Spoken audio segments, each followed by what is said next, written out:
warahmatullahi wabarakatuh.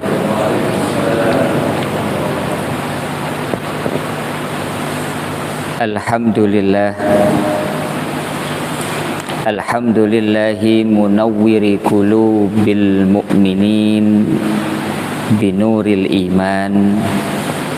Wassalatu wassalamu ala sayyidi waladi adnan Muhammadin wa ala alihi wa sahbihi al-jami'ina lil hadisi wal Qur'an. Amma ba'du.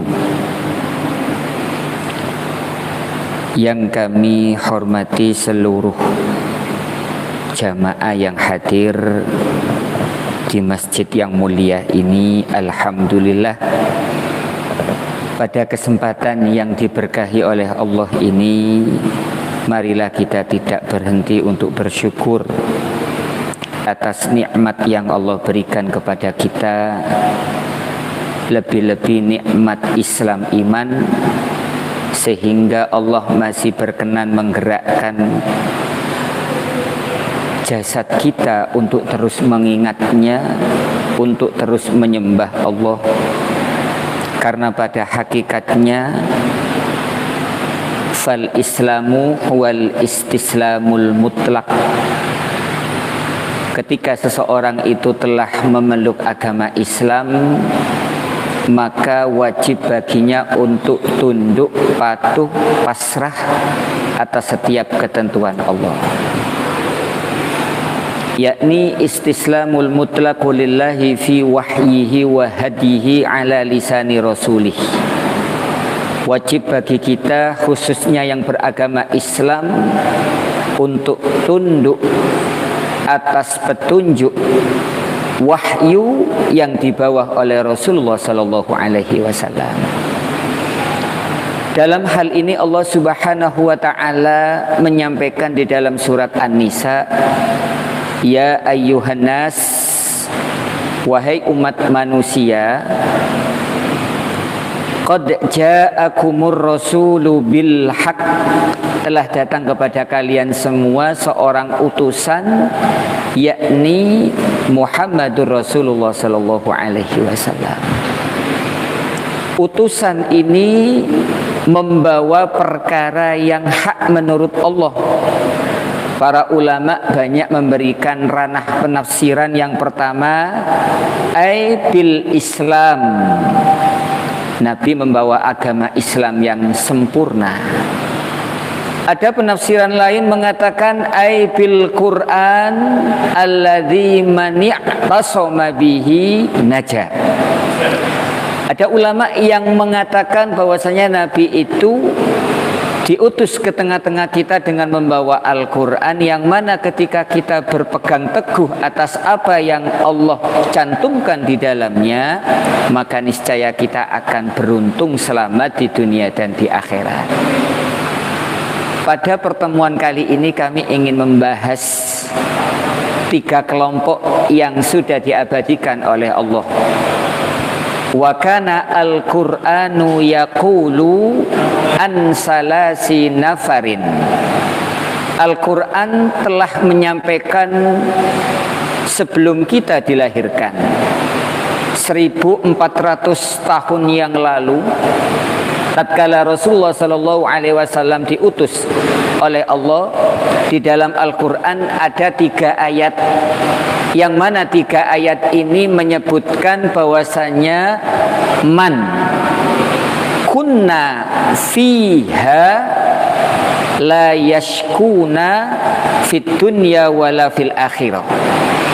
Ada 3 kelompok ketika di antara kita masuk di antara 3 kelompok tersebut, la yashkuna fit dunya, kita tidak akan celaka di dunia, wala fil akhirah, dan kita tidak akan celaka pula tatkala kita kembali kepada Allah. Manhum, siapakah mereka?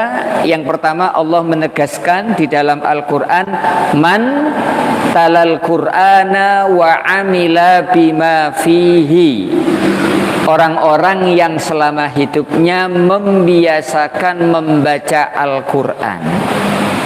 Orang-orang yang selama hidupnya tidak berhenti untuk mengisi waktunya untuk membaca Al-Quran, dan wa amila bima fihi, dan berusaha mengamalkan apa yang telah disampaikan oleh Allah Subhanahu wa ta'ala.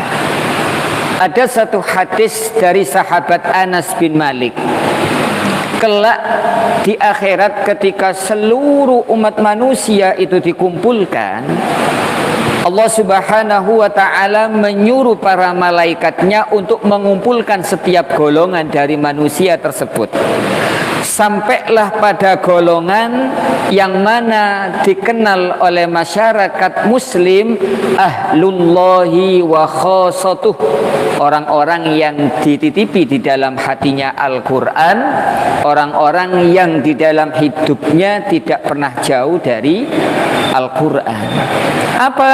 Di dalam hadis tersebut secara singkat malaikat menyuruh para ahli Al-Quran untuk mengatakan, idhabu ilal mahsyar, pergilah kalian semuanya ke mahsyar, fakullu man araftumuhu yadkhulu ma'akumul jannah, siapapun yang kalian kenal, ajaklah mereka masuk ke dalam surga Allah Subhanahu wa ta'ala. Ini salah satu manfaat atau keutamaan orang-orang yang ditakdirkan oleh Allah dapat membawa Al-Quran di dalam kehidupannya. Tapi ada orang yang paling jelek di dunia dan di akhirat. Siapakah dia ketika Allah telah mempercayakan hatinya untuk menjaga Al-Quran, lalu Al-Quran tersebut ia sia-siakan, bahkan tidak ia gunakan dalam kehidupannya sehari-hari. Para jamaah yang dirahmati oleh Allah, di dalam Al-Quran sendiri Allah menegaskan, ma anzalna alaikal qur'ana litashqa. Ayat ini dikhususkan kepada Rasulullah Muhammad. Tidaklah kami turunkan Al-Quran kepadamu untuk mencelakakanmu. Apakah demikian? Para ulama berbeda pendapat. Ada yang mengatakan tidaklah Al-Quran diturunkan kepada kita melainkan sebagai bentuk sarana ketika kita belum menemukan solusi dalam apa yang menjadi kebutuhan kita, maka Al-Quran solusi satu-satunya. Ada ulama yang mengatakan aili tahzuna, menyebabkanmu sedih. Ternyata para ulama sepakat Al-Quran ini sebagai bentuk atau sarana pengobatan hati kita, pengobatan di dalam diri kita ketika kita sakit. Oleh karena itu tidak dilarang bagi setiap dokter ketika hendak mengobati para pasiennya, ia membacakan Al-Quran, membacakan Al-Fatihah kepada pasiennya dengan niatan semoga sebab keberkahan bacaan ini Allah mengangkat penyakitnya. Inilah yang hendaknya kita tradisikan, baik itu dokter, perawat, ataupun pasiennya yang sedang sakit. Perbanyak ia membaca Al-Fatihah, karena Al-Fatihah sendiri adalah pembuka sesuatu yang asalnya ditutup oleh Allah Subhanahu wa ta'ala. Para jamaah yang berbahagia, di dalam ayat yang lain Allah menegaskan, innalladzina yatsluna kitaballah, orang-orang yang senantiasa membaca Al-Quran, wa aqamus shalat, dan mendirikan salat, wa yunfikuna ma razaqnahum, dan menginfakkan sebagian rizki yang diberikan oleh Allah kepada kita, tidak lain mengharap ridha dan pahala dari Allah. Allah akan membalas apa yang ia lakukan fid dunya wal akhirah. Dan janji Allah, apa yang ia lakukan tidak akan Allah binasakan. Dunia ketika kita gunakan untuk kemaslahatan akhirat, itu hakikatnya hilang, tapi manfaatnya sampai kita meninggal dunia itu akan terus mengalir. Dunia ketika tidak kita niatkan untuk akhirat, maka ketika hal itu hilang, maka hilang pula kemanfaatannya untuk kita kelak di akhirat. Para jamaah yang berbahagia, yang kedua, yang mana Al-Quran menyampaikan golongan tersebut tidak akan celaka, yakni man lazama du'a fi sarra'ihi wa dharra'ihi, orang-orang yang senantiasa mendawamkan, yakni membiasakan meminta kepada Allah, tidak menggantungkan cita-cita harapannya kecuali hanya kepada Allah. Mereka lah yang kelak tidak akan Allah binasakan setiap permintaan yang ia berikan, yang ia minta kepada Allah. Di dalam hadis sahih riwayat Ahmad, Rasulullah sallallahu alaihi wasallam bersabda, "Ma min muslimin yad'u bi da'watin laisa fiha ismun wala qati'atu rahimin illa a'tahullahu biha ihdasalasin." Tidaklah ada seseorang di antara kita yang beragama Islam lalu ia meminta kepada Allah, berdoa kepada Allah, memohon kepada Allah, yang mana di dalam doanya tidak ada dua hal. Yang pertama, berbuat dosa. Yang kedua, niat memutuskan silaturahim, maka Allah telah memberikan di antara satu dari tiga yang telah Allah janjikan. Yang pertama, antu ajjalalahu da'watuh. Ada seseorang itu ketika berdoa oleh Allah saat itu juga dikabulkan. Bukan berarti orang tersebut itu sesuatu ada nilai lebih, tidak. Allah tahu orang tersebut mampu ketika permintaannya dikabulkan.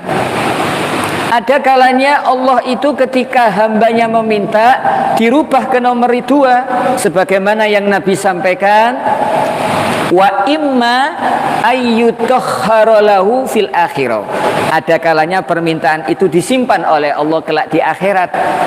Bahkan banyak para ulama itu menginginkan doanya diletakkan di akhirat saja.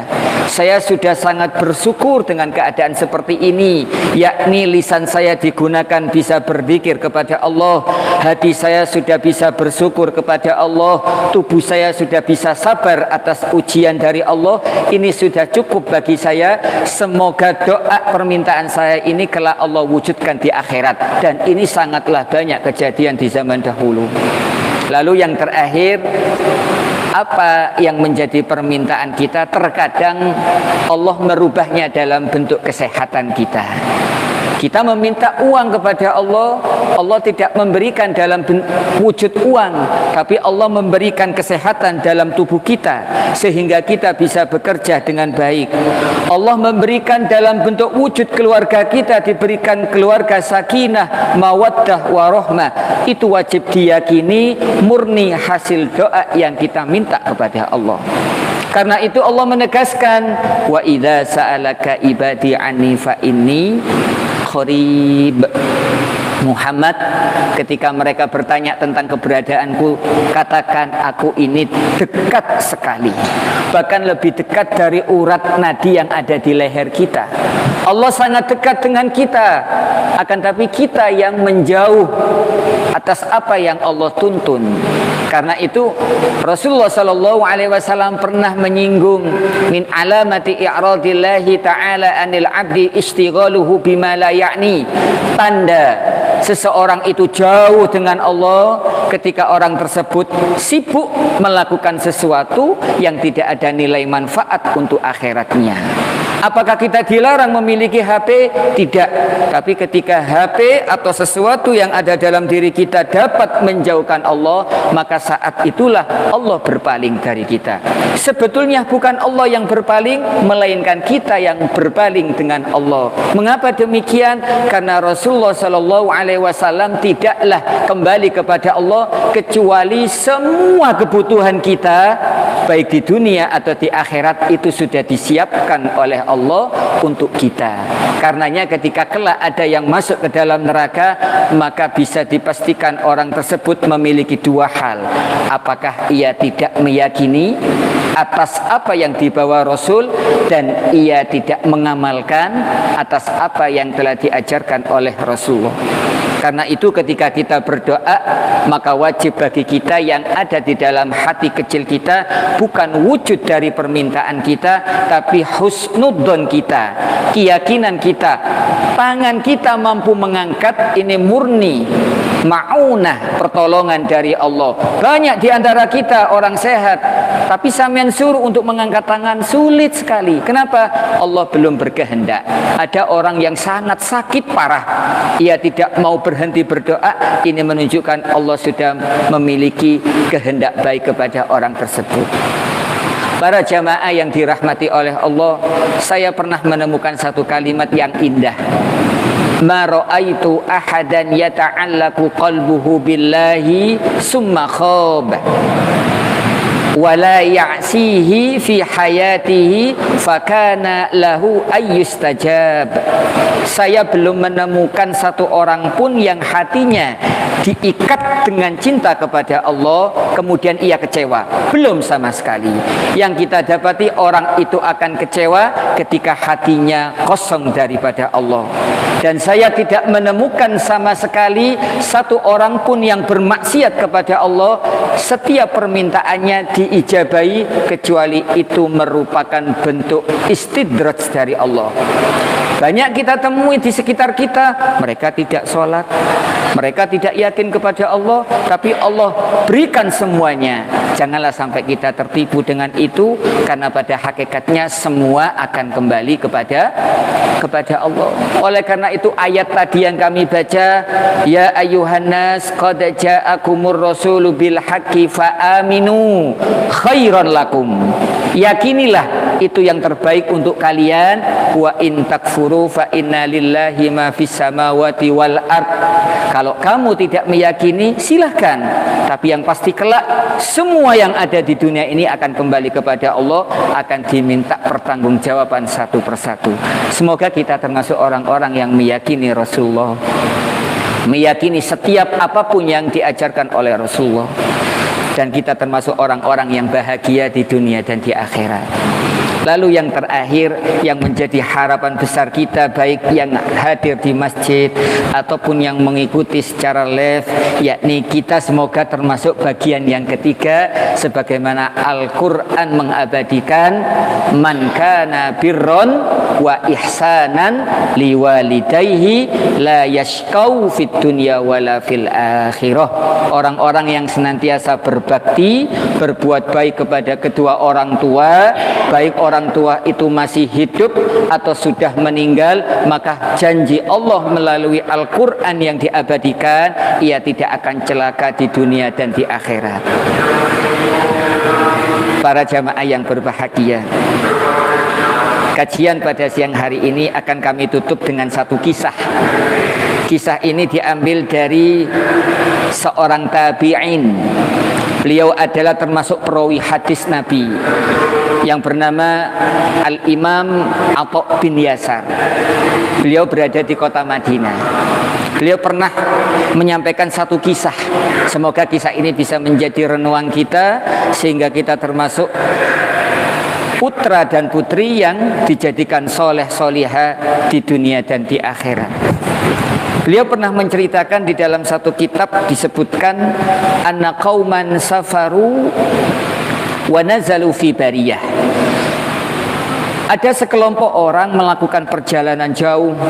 Lalu ketika waktu malam itu telah tiba, mereka belum menemukan tempat tinggal. Akhirnya mereka berada di tengah tempat yang tandus.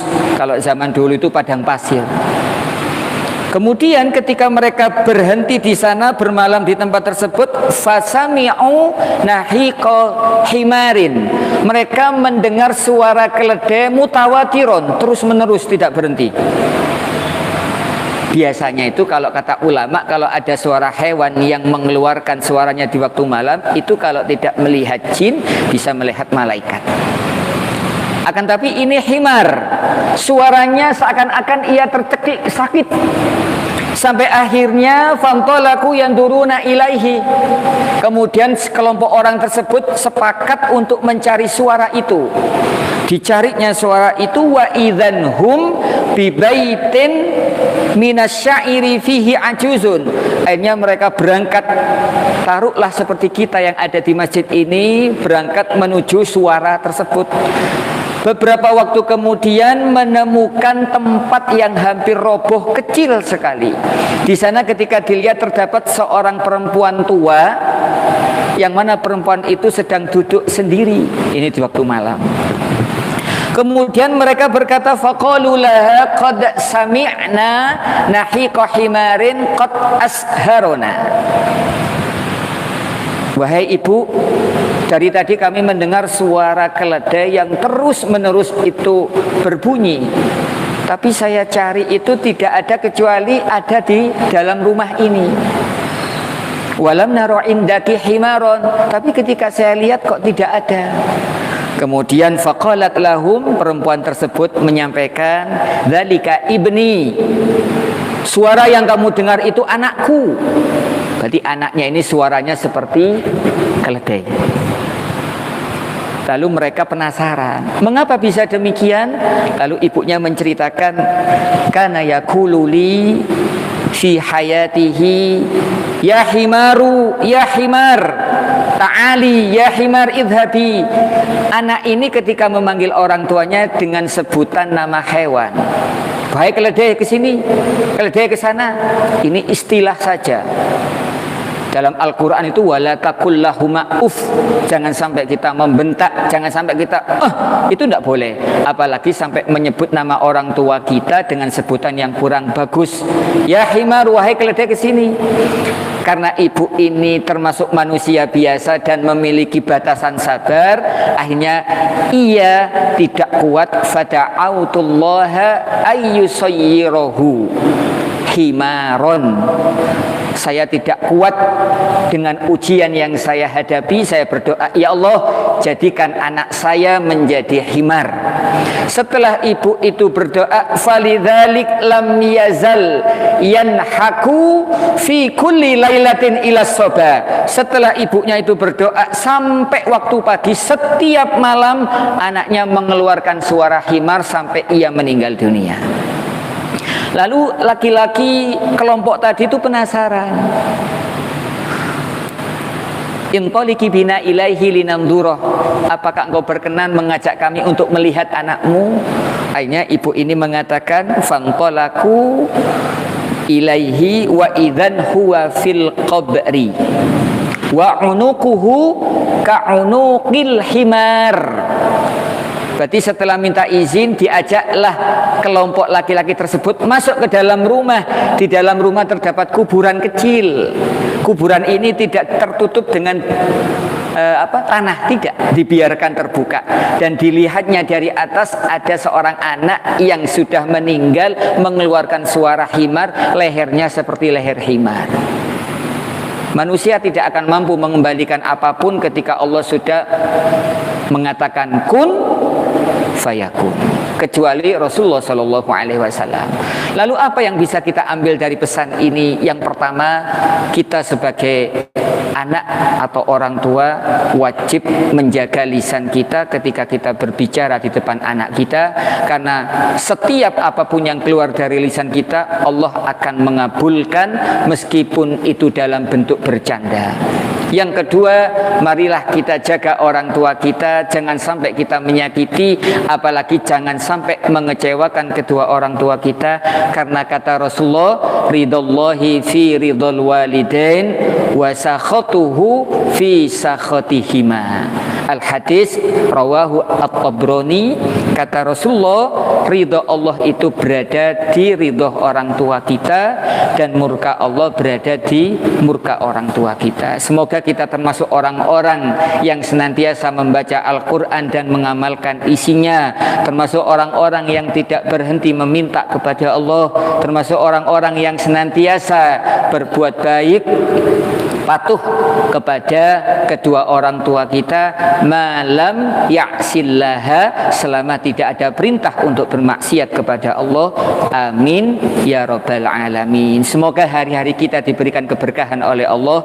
Amin ya rabbal alamin. Mungkin ini yang dapat kami sampaikan. Alhamdulillah masih tersisa waktu 10 menit. Mungkin ada yang mau tanya, kalau tidak saya akan mengangkat 1 atau 2 pertanyaan yang sudah ada.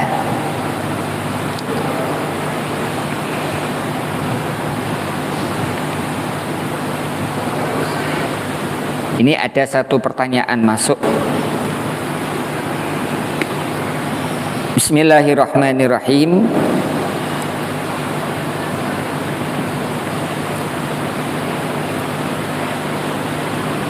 Assalamualaikum Ustadz, bagaimana ketika saya diuji oleh Allah di dalam bacaan itu selalu mengulang-ulang, akan tetapi bacaan itu bukan ada kesengajaan. Ini kalau kata orang Jawa itu was-was. Jadi mungkin di antara kita mengalami yang namanya was-was. Was-was itu mengulangi takbir, ya. Berarti contoh seperti Allah, Allah. Kalau seumpama takbir ini menurut mazhab Syafi'iyah, kalau masuk ke bilangan yang ganjil, ini yang nanti bisa menjadikan batal. Kalau genap tidak. Ini termasuk perbedaan ulama.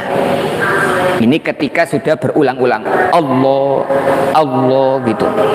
Ini kalau takbiratul ihram. Oleh karena itu, kalau memang takbir ini mengganggu mengangkat tangan, tidak dianjurkan mengangkat tangan, cukup Allahu Akbar. Mengapa demikian? Karena mengangkat tangan sejatinya itu sunnah. Yang fardu itu bacaan Allahu Akbar. Tidak boleh dibalak-balik, tidak boleh dipisah. Dan hamzah sampai ro ini harus jelas Allahu Akbar. Lah, di antara bacaan Allahu Akbar ini disertakan niat kepada Allah. Lalu ketika nanti dalam bentuk bacaan Allahu Akbar, Bismillah. Lah di sini para ulama berbeda pendapat pula. Kami temukan satu kitab Bughyatul Mustarsyidin, faidatun muwaswisun qala, orang yang diuji oleh Allah memiliki sifat was-was dan berkata bis ini berulang-ulang. Maka di sini kata beliau, in qasada bidzalikal qiraata lam tabtul. Ketika ia membacakan bismillah yang diulang-ulang karena was-was atau belum yakin, tujuannya untuk membaca Al-Fatihah, maka tidak membatalkan sholat. Karena bismillah bagian dari bacaan Fatihah menurut mazhab Syafi'iyah. Wa illa batolat. Kalau seumpama ia mengatakan bis berulang-ulang tidak ada tujuan sebagai bacaan di dalam sholat, maka sholatnya dianggap batal. Lalu bagaimana ketika ada seorang seperti ini? Maka wajib ia obati. Bagaimana cara mengobatinya? Yang pertama, ia wajib duduk dahulu bersama orang yang memiliki ilmu. Nanti akan diajarkan solusinya bagaimana bagi orang-orang yang demikian. Tapi kalau saya dahulu di pondok itu solusi yang sangat ekstrim, dan ini nggak boleh diterapkan di sini, bahaya. Saya dulu punya teman itu mulai qabla subhi, sebelum subuh itu sudah di kamar mandi. Nawa itu berulang-ulang, kasihan. Suatu ketika teman saya sepakat kanan sama kiri, berarti sampingnya. Ketika sudah berulang-ulang dipegang tangannya, dimasukkan dalam kamar mandi, besok sudah sembuh. Tapi kalau cara ini diterapkan di halayak umum, ini tidak pas. Itu hanya kalangan pesantren yang mungkin itu teman dekat. Tapi tetap secara norma kehidupan itu tidak boleh, karena itu membahayakan juga. Iya, kalau dia bisa renang. Kalau kolamnya dalam dan dia kecil, ya bahaya juga. Ini hanya salah satu gambaran.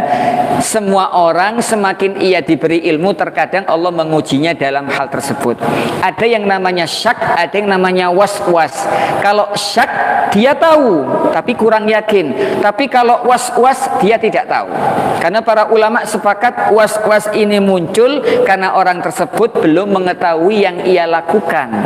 Karena itu solusinya ia duduk bersama ahlul ilmi, ia belajar bagaimana, lalu ia boleh bertanya, nanti diberikan solusi. Kalau ia mengambil solusi dari pemahamannya pribadi, ini yang tidak diperbolehkan.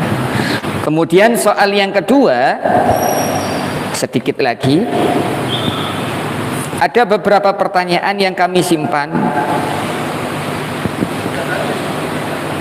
Nah, di sini ada pertanyaan, Ustadz, sebetulnya itu khutbah dengan bahasa Indonesia itu boleh apa tidak? Kalau kita melihat zaman dahulu itu Mbah Hasim dengan muridnya itu berbeda pendapat. Mbah Hasim nggak setuju khutbah kudu bahasa Arab. Kenapa? Tujuan kita cuma menyampaikan, nggak harus memberikan ifadah. Mereka nggak harus paham. Pokoknya mendengarkan khutbah. Ini perintah Rasul. Tapi muridnya Mbah Yai Mas Kumambang punya cara sendiri.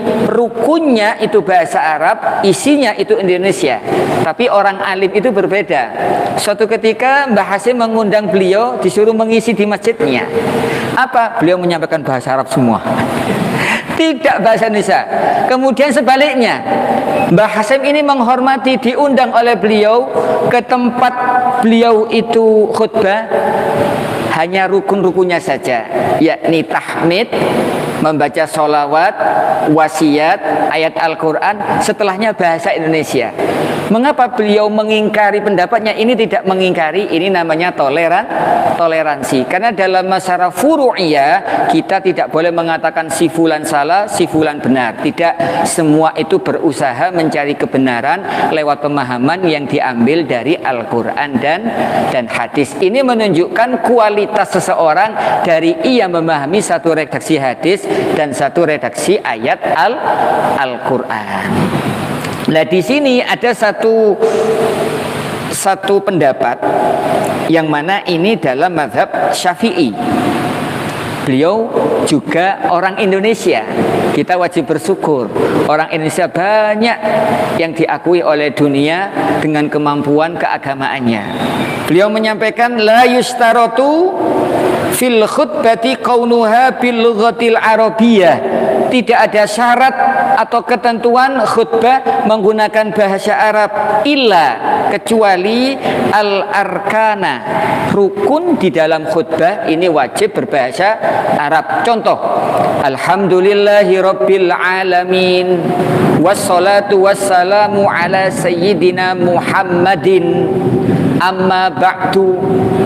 Bismillahirrahmanirrahim. Ya ayyuhalladzina amanu usikum, dan seterusnya. Selainnya boleh dalam bentuk bahasa Indonesia. Dan yang paling baik khutbah itu diringkas minimal 10 atau 5 menit. Kalau ada yang 20 menit itu tidak mengikuti tuntunan yang ada. Karena yang ada itu sholatnya yang lama, khutbahnya yang ringkas. Tapi kembali lagi, semua dikembalikan kepada adat kebiasaan suatu tempat tersebut. Wa amma ma'adaha fayajuzu bi ghairiha. Selain rukun khutbah ini boleh menggunakan bahasa selain bahasa Arab, la siyaman idza kana bilighatil mustami'in, apalagi menggunakan bahasa dari orang-orang yang mendengar. Kalau di sini Madura, alangkah baiknya menggunakan bahasa Madura. Kalau ini bahasa Bali, menggunakan bahasa Bali. Kalau ini bahasa Sunda, menggunakan bahasa Sunda. Tapi rukunnya wajib menggunakan bahasa Arab. Apa maksudnya? Fayatahassalu bihi al-faidah. Dengan demikian kemanfaatan khutbah ini bisa didapat oleh mustami'. Sekali lagi, yang diwajibkan berbahasa Arab itu rukun di dalam khutbah Jumat. Mungkin ini yang bisa kami jawab. Sementara semoga bisa membantu sedikit dari apa yang menjadi pertanyaan teman-teman. Sekali lagi mohon maaf dan terima kasih. Alhamdulillah. Ini ada lanjutan ini. Monggo. Was. Oke.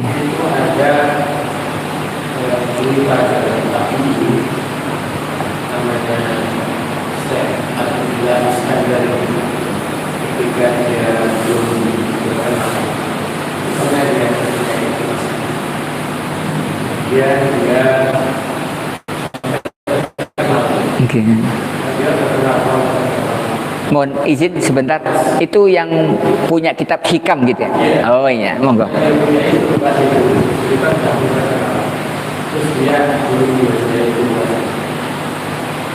Dia hanya dari